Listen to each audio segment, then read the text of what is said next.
God bless you and welcome to another Word of the Week. I am Pastor Dwayne Waterman. So happy to come into your homes and your phones. If you are a first time viewer of the Word of the Week, thank you for giving me the most valuable thing you have, and that is your time. If you are a subscriber to the Word of the Week, thank you for believing in what we're doing and supporting what we're doing because we are trying to edify, empower, and inspire the body of Christ and people everywhere. Well, let's get into this. We have dealt with 2 weeks of the word of the week, burden. And we've talked about good burdens and bad burdens. And those word of the weeks have led me to this one. This one is personal for me. It's near and it's dear to my heart. If you have lived just a little while on this planet, you will have deep connection to this word. I don't care if you're rich, I don't care if you're poor, I don't care if you're black or white, young or old. This word will hit home no matter who you are. I have had deep experience with this word, as I know you have. This word is causing me to be more vulnerable with you, more transparent with you. And I believe as a pastor, my goal is to have a unique sense of transparency. I feel like I think that's what the body needs. I think we need more transparency. We need more of what we all are going through because I believe so much is in the dark about people's real Christian experience and what they go through. Often church becomes another place people put on masks, another place for people to hide and to be phony and to be fake.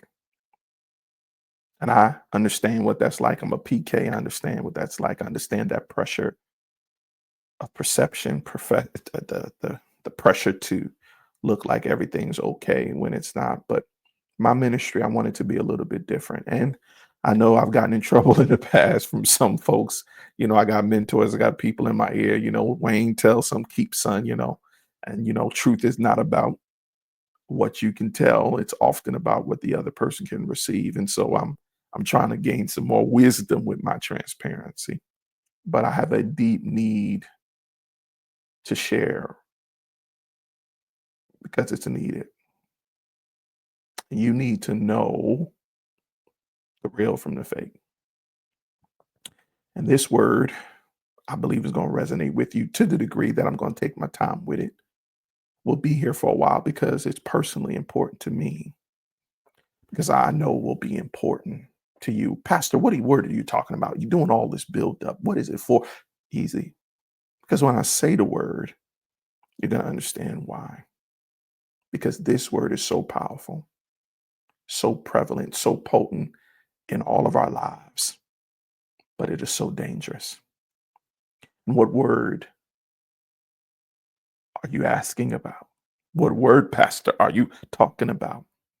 I am talking about the word tired.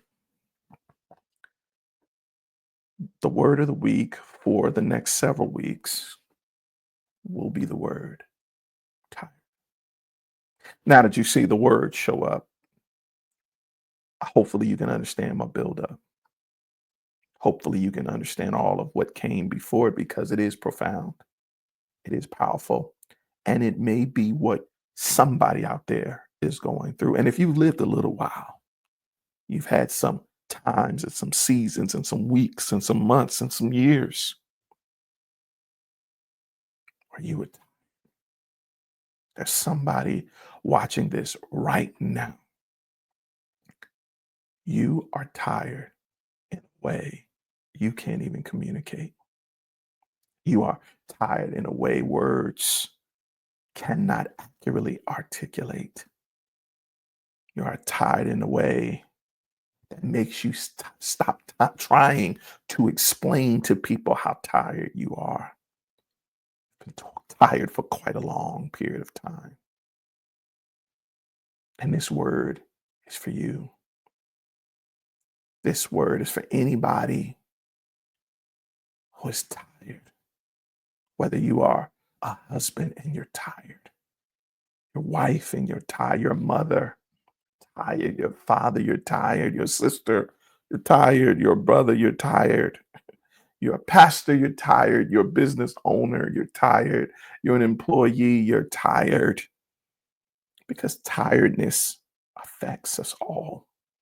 So if you would give me the next couple of weeks to break this down and to dissect it, because my goal is to help somebody in this moment or in the future who will experience the fight of fatigue. I need them to be ready. I need them to be prepared. I need them to know what to expect, because part of a fight that's helpful to a fight, what a coach will do to a fight, what you do often in a fight is you watch the opponent.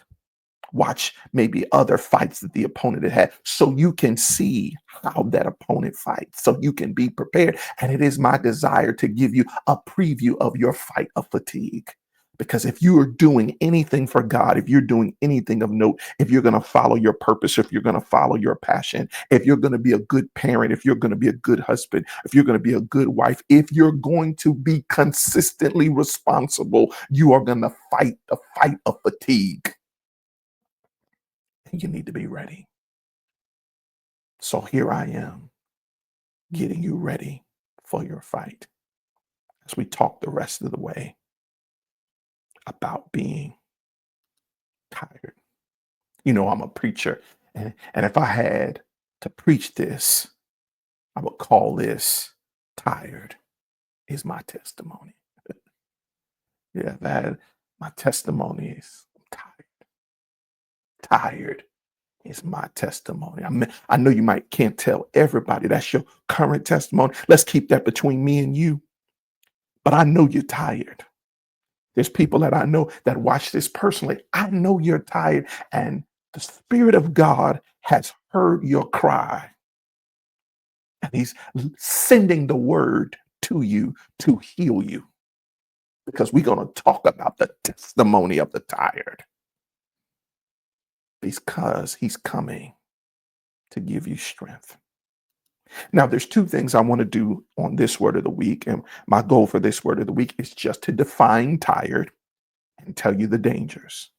To define it and tell you the dangers. That's all I want to do with this word of the week, to define it and tell you the dangers. Now, let's deal with the definition of tired, which there is a revelation, I believe, in. Now, this is just a regular definition of tired, whether it's Google Dictionary, Merriam and Webster's, Cambridge, all of that's incorporated into this, right? Because I want to incorporate the definitions and I want to incorporate the synonyms. So the definition of being tired is, number one, in need of sleep or rest. Definition of tired, number one, in need of sleep or rest. Okay. Now, there is a difference between sleep and or rest, because it is possible to rest and be awake. Okay. Right. So, but there is a rest that can happen when you're asleep. So, I want you to know that the definition of tired is addressing sleep as a version of rest, but also rest as the ability for you to do it when you are awake. Okay, just stop doing. When you're resting, you're stop moving. Like, you ever go to a rest stop, you're traveling on the road or on a road trip and you go to a rest stop. When you go to the rest stop, you're no longer traveling on the highway, you're parking your car, you're getting something to drink, you're getting something to eat, you're resting, you're stationary. Okay, so the first definition is in the need of sleep and or rest. Number two, weary. And weary has to do with your output. When you are putting out often more than you're receiving, the conclusion of that equation will be you getting weary or worn down. Okay. So when you get tired, is that you are giving out more than you're receiving. And number two, you are tired because you are weary. All right. And so I want to speak to also weariness. We're going to speak to in need of sleep or rest, but number two, weariness. Number three definition of tired is you're bored with. Bored with. When you get tired, you're also bored with. So I want you to also see tired as boredom. Okay. Boredom. Sometimes people so I want you to see the distinctions between this tiredness. One is in need of sleep or rest. One is weariness about output, right? Right? Right? Uh, then there's being bored, meaning there's a challenge needed and something that new needs to be done, but you're just bored. Okay. Then fourthly, and this one is very interesting, the fourth definition of tiredness is no longer fresh or in good condition. No longer fresh or in good condition. So when we're tired, we are, or one of the aspects of being tired is we are no longer fresh or in good condition. And I want to say this, I want to add to that, that not only are we tired when we are no longer fresh? I think things get tired when they are no longer fresh, right? So, what we all have to do in everything we do, we have to assess, right, our freshness or its freshness, right? Because it can become tired, all right? And I want to speak that in a broad sense, not just about people. It's about people, places, and things. Things can be tired. And that's why some people say the church is tired. In essence, they're not saying necessarily that the church is unuseful or unpowerful or unessential. You know what they might be speaking to? It's just no longer fresh. It's no longer in good condition. Okay. And there are some times when things are tired or people get tired, it is no longer fresh. And that's why sometimes you got to evaluate people in your life, evaluate people in positions, and why the thing is tired. Or remember, another thing of tiredness is rest, no longer moving, right? When we are rested, we are no longer moving, right? And the reason why something cannot be moving is because it is not fresh. And so sometimes we got to evaluate our freshness in the situation. And we see ministries or things we're doing or accomplishments. And the reason why there's no movement because it's not fresh. And sometimes that's why Jesus said it's needful that I go so that the Holy Spirit can come. Because once again, I need even my movements to have a freshness to them. Okay, okay. So those are the four definitions of tiredness: need of sleep or rest, weariness, right? Bored with or boredom, or no longer fresh and in good condition. Now, I want to go through the dangers of fatigue or the dangers of being tired. Now, this list is so critical because all we're trying to do today is do the definition, right? And the dangers, right? Now, there are 10 dangers because here's what I need you to understand when it comes to this tire thing. All right. We all get tired. All right. But tiredness is not created equal, right? Sometimes some tiredness is physical, sometimes is emotional. But right now, you are tired, and this is a tiredness that's beyond your calendar. This is a tiredness that will outlive your vacation. This is a tiredness that your nap can't fix because what this tiredness is often connected to, it's connected to things like unspoken needs can make us tired, unacknowledged pain can make us tired, uninterrupted giving can make us tired, and unrelenting pressure can make us tired. And the pressure is rooted in the pressure to always be okay. And really, when we get tired, right, tiredness or what we call tiredness can often be a response to our invisibility. That when we are doing and not getting credit, not being seen, that invisibility can make us tired. And what happens is you're functioning, but when no one knows you're really running on fumes because you're invisible. You're strong, right? But silently you're suffocating under the weight of being everything to everyone. And really those things are rooted in your chronic performance. And let me tell you something, precious people, that you can get tired from years of being responsible. Mhm, mhm. That you have consistent output, and you can just get tired from being the responsible one. Mhm, mhm. That your excellence has led to your exhaustion. Mhm, mhm. And I'm letting you know, tiredness is going to have to can be in every arena, and we're going to have a whole bunch of points because I told you I'm going to stay here for a while. I'm going to talk about spiritual tiredness, emotional tiredness, psychological tiredness, relational tiredness, financial tiredness. We're going to get to all of that, but I want you to know that the Holy Spirit sees your burden fatigue. You're tired because of all the burdens you carry, because you are responsible. And you have a soul level fatigue rooted in your years of responsibility, and your performance, and your ability to handle pressure, and your ability to handle your pain in a better way than people handle others. And you can still function and handle your pain while people break down under the weight of their own. And that can cause fatigue. But there is a danger in fatigue that you need to see, that you must be aware of, that whenever you get tired, you must see that as often something that you have to address that is a fight. Okay.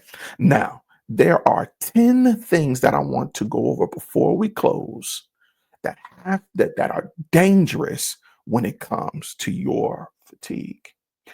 When it comes to your fatigue, because when we hear this word tiredness, we already know it denotes several things. We already know that we get tired, right, from a lack of rest or a lack of sleep. We get tired because we are weary. We get tired because we are bored, and we get tired because we are no longer fresh and are in good condition. And when you get tired, that's going to be worn out. That's going to be exhaustion. That's going to be weariness. That's going to be drowsiness. That's going to be a feeling of spent. That's going to be a need of you feeling pooped and your awareness diminishing. Right, when you're tired, you're going to feel low, you're going to feel drained, right? And all of those things, when you feel them, you are not going to be at your mental best, your physical best, or your spiritual strongest. And I'm letting you know that fatigue can be very dangerous. Now, the first thing that fatigue affects, because it affects you spiritually, emotionally, mentally, relationally, behaviorally, financially, but the number one danger that fatigue affects, or the impactful thing that fatigue affects, is your discernment. Fatigue will affect your discernment. Fatigue blurs the line between what's good and what's God. You lose the ability to tell the difference between open doors and distractions, help and harm, conviction and condemnation when you are tired. Your discernment will be affected by fatigue. Number two, your prayer life will be affected by fatigue. When you are exhausted, prayers will feel like pressure, or praying will feel like pressure, and you will be praying as a habit, not for presence. What fatigue will do your prayer life, it will make you stop praying altogether or will make prayer feel like a task instead of your lifeline. Okay. When you are tired, not only will it affect your discernment and your prayer life, fatigue will affect your boundaries. Fatigue makes you say yes when you should say no, and no when you need help.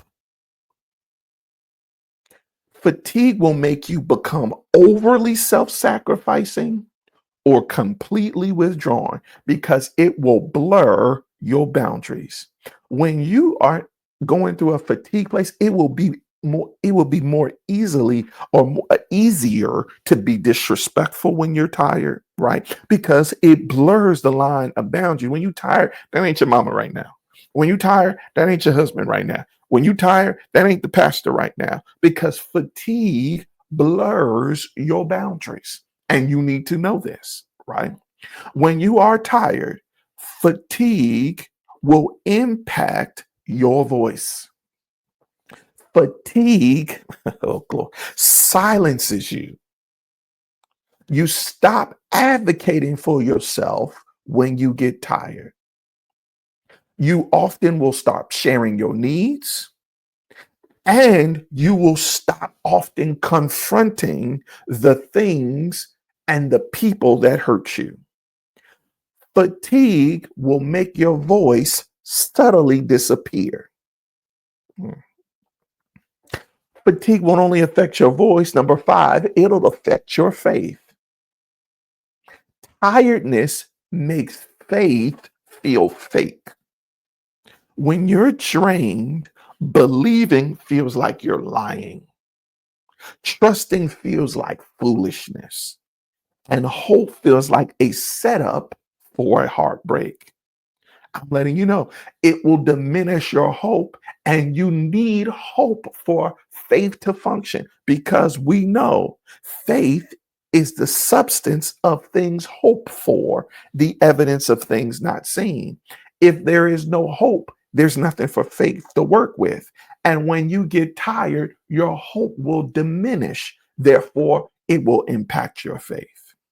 Not only number five, your faith will be impacted by your fatigue, your relationships will be impacted by your fatigue.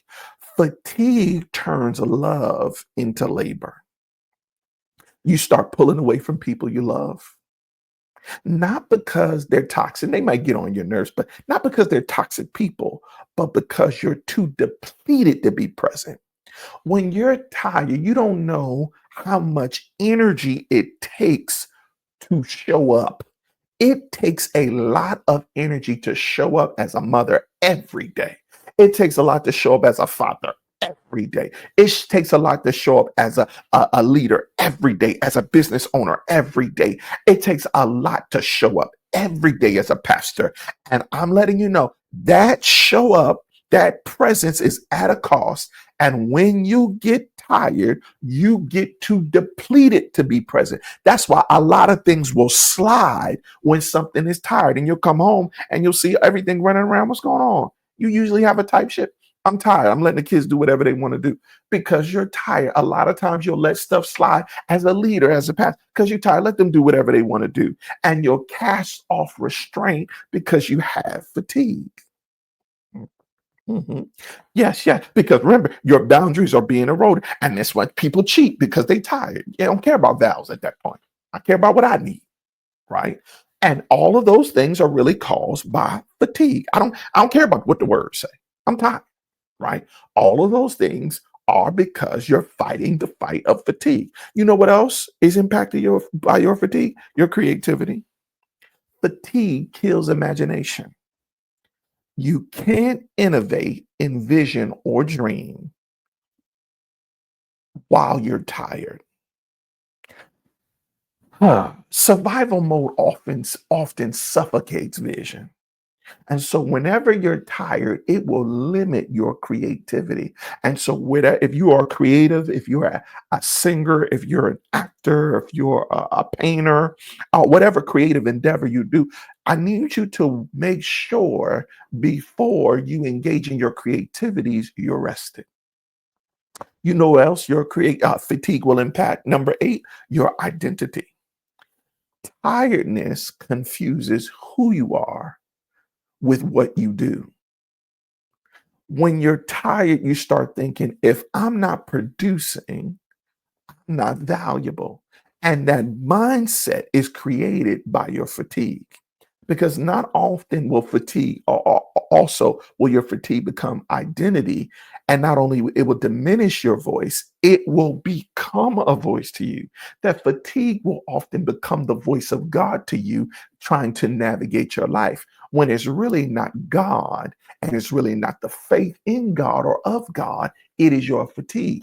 And many people in a moment, to appease or to be obedient to the voice of fatigue, they allow fatigue to lead them astray. And that's why you got to be very careful when you are tired, what you are listening to in your mind. Because your mind is not the best fertile ground for the Spirit of God's instructions when you are tired. And often people make a shipwreck of their lives because the voice of fatigue rose up to be louder than the voice of their God. And that voice of fatigue said, quit stuff they should have just rested about, detach themselves from things they should have just took a break from. Because fatigue rose up and created detachment when God was trying to let rest create deliverance. So you have to watch the voice that fatigue comes, especially not just around leading your life, but around your identity and who you are. I'm telling you, fatigue will tell you you're not good at something. You just need a new strategy around. Fatigue is telling you that you're not good something when you're really doing something in flesh, when the issue is not that you're not good at it, you just don't have the grace for it. But fatigue led you into that. The fatigue will allow you to let something go that's truly yours because you're just tired. And so we have to be watchful for the voice of fatigue when it surrounds, especially our identity, what we're good at, who we are, what we shall be. I'm letting you know that fatigue should never prophesy to you to tell you what you are and to tell you what your future. But often that's what it does. And we need to be mindful of that. And that's why fatigue can be very dangerous. Number 9, fatigue will affect your very memory because often exhaustion will rewrite history. You will forget how far you've come. Yeah, exhaustion will rewrite it. Exhaustion will make you don't think you do nothing. Exhaustion will make you think you don't have nothing. It'll make you think you won't be nothing. You are nothing because what exhaustion looks to do is to rewrite history. But I'm letting you know you got some victories that you can bring in exhaustion's face. You can wave your victories in fatigue's face to let fatigue know that you've come this far by faith, leaning on the Lord and trusting in his holy word, and you've done some things you can be proud of, that you've come this far by faith. And so you can't let fatigue to hijack your memory and rewrite your history.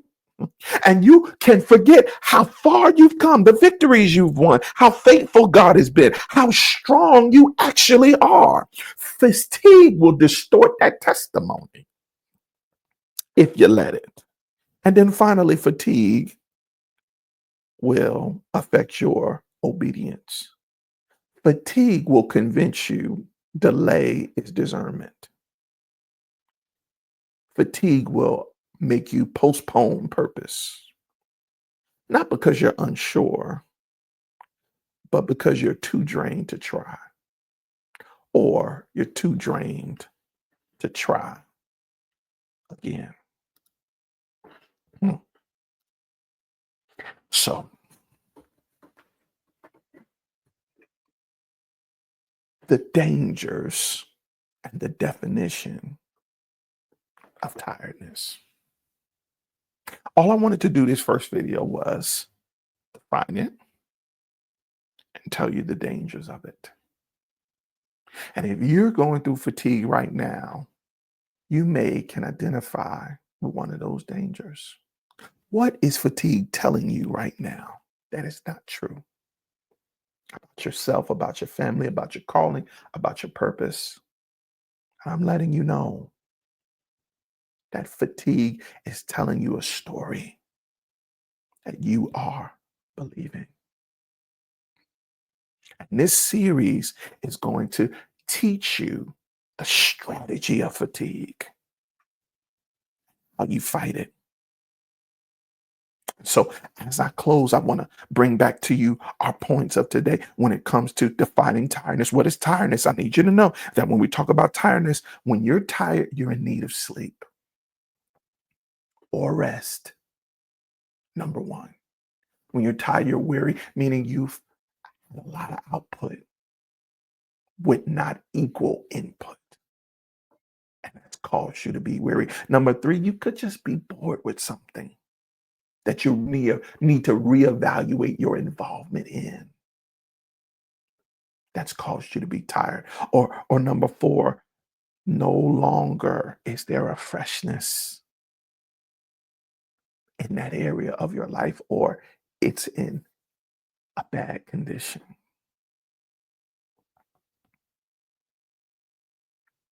That is the definition. And those things I want you to think about when it comes to certain things in your life. What do you need sleep on or rest about? Or what do you need to change the dynamic to change the weariness? Because if weariness is about output versus input, then I need to evaluate everything in my life that's pouring in and pouring out.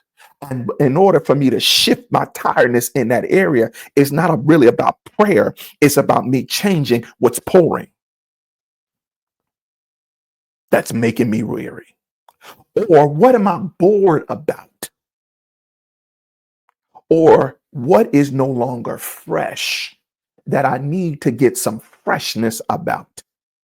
Or what is no longer in a good condition that I need to evaluate the condition about? And then on the heels of looking at the definition to help us make some changes, I need you to know that if we don't make some changes, then our discernment is going to be impacted, our prayer life, our boundaries, our voice, our faith, our relationships, our creativity, identity, memories, and obedience. So I want you to get ready to take this journey of tiredness because that's been your testimony for far too long. And God is calling you to heal. So this is my introduction. And if you are ready to go on this journey of overcoming, fighting the fight of tiredness, sign up for the word of the week. If you have a family member that you know might be tired and this is a series they might want to listen to, share this. And how could you become a person that receives or subscribes to the word of the week? Simple. You can just use this QR code. You can use virtual membership or spiritual covering. Either one will send your information to us. Virtual membership is really for folks out of state. Spiritual covering is people who want to be in fellowship with the Flow family. Both will be on my prayer list. But I want you to sign up because I think you need to hear this series because you're tired and you've already experienced and experiencing some of those effects of those dangers. And you need to know how to overcome. Thank you for being with me in this moment as we talk about being tired. Thank you for all of those who give and share. And for those who want to sow a seed, you can. $ I'm Pastor Wayne 1, $ I'm Pastor Wayne 1. Thank you for all of your generous gifts. But you know what's important to me is not that you sow financial seeds, is that you sow this word in somebody's life. I'm Pastor Dwayne Waterman. I hope you're ready to go on this journey with me as we deal with the fight of fatigue because tiredness has been your testimony for far too long now. I love you with the love of the Lord. I will see you next time.